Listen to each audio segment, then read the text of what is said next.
Sabi ni Dion, ay saan ko ba daw prefer maglagay ng savings? Okay, tulungan natin si Dion mag-decide. Ang choices muna natin ay Maya, GoTime, and Maribank. So, kapag kay Maya ka, ang options mo ay time deposit, personal goals, or dun ka lang sa savings. Si time deposit, meron siyang tatlong options, 3 months, 6 months, and 12 months. Kapag 3 months, 5%. Kapag 6 months, 6%. Kapag 12 months, 5.5%. Lahat tong percent na to ay per annum, hindi per monthly ha. Pag sinabing per annum, ang computation niya ay 365 days.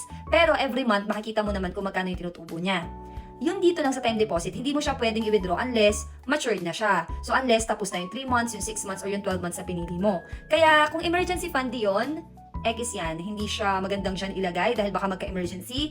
Pwede mong kunin pero may cancellation fee lahat ng almost kasi yung ano niya yung cancellation fee ay parang kagaya nung sa interest mo. So sayang naman.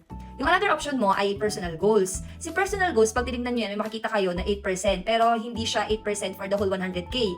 Nung kinompute ko siya, around 5.6% lang siya. So, medyo mababa siya compared to time deposit. Yung kagandahan ng kay personal goals, anytime pwede mo siyang kunin. So, mas flexible siya, pwede ka dyan maglagay ng emergency fund. Yes, go. Yung savings naman, dun lang siya mismo sa savings wallet ni Maya. 10% ang maximum dun, pero may mga missions siya. Tapos para makuha mo yung 10%, dapat may monthly spend ka na 35k. So kung may binabayaran ka na 35k monthly, goods yun. Pero kung wala, I will opt na mag-TD ako kay Maya. Pero again, depende ha sa kung ano yung pag-iipunan mo. Kasi kung e-fund, hindi ko masyadong isasuggest to kasi meron kasing transfer fee si Maya eh. Though malaki na rin naman yung 5.6% na personal goals niya. So yun. GoTime naman yung option na sunod. Si GoTime naman, ang interest niya ay 3%. Tapos, ang kagandahan kay GoTime, kung marami kang pinag-iipunan, let's say, mag-iipon ka sa iba't ibang bagay, meron siyang 5 separate savings. So, mas maganda siya kasi anytime, pwede mong kunin. Pwede ka maglagay, wala siyang mga fee na babayaran.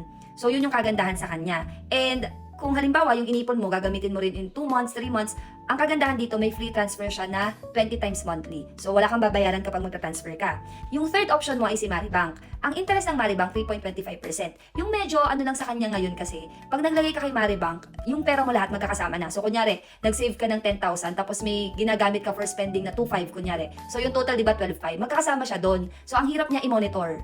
Yun, medyo mahirap lang siya i-monitor pero mas mataas siya ng kaunti kay GoTime. Ang kagandahan lang din kay Maribank is may 15 times siya na free transfer weekly and then pag sa isang buwan times mo lang yun ng 4, 60 monthly. So yun siya. Ngayon, ang kailangan mong pag-isipan, ano ba iipunin mo? Kung emergency fund, mas okay ako dito sa dalawa.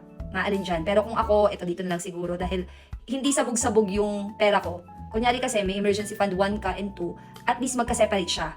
Kung short-term ipon, ito rin mas okay. Kasi kung short-term ipon, kailanganin ko siya in 1 month, 2 months, 3 months, madali ko siyang makukuha, matatransfer. Kung long-term ipon at spare ipon mo lang yan or savings mo, dito ko, Maya TD. Kasi pinakamalaki siya for me. Hindi ko kasi kayang i-hit yung 10% kasi wala naman akong binabayaran na 35k.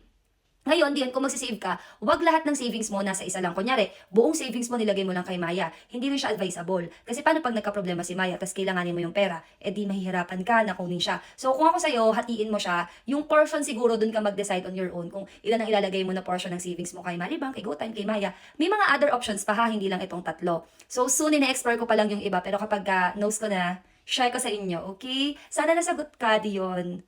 Go, go, go.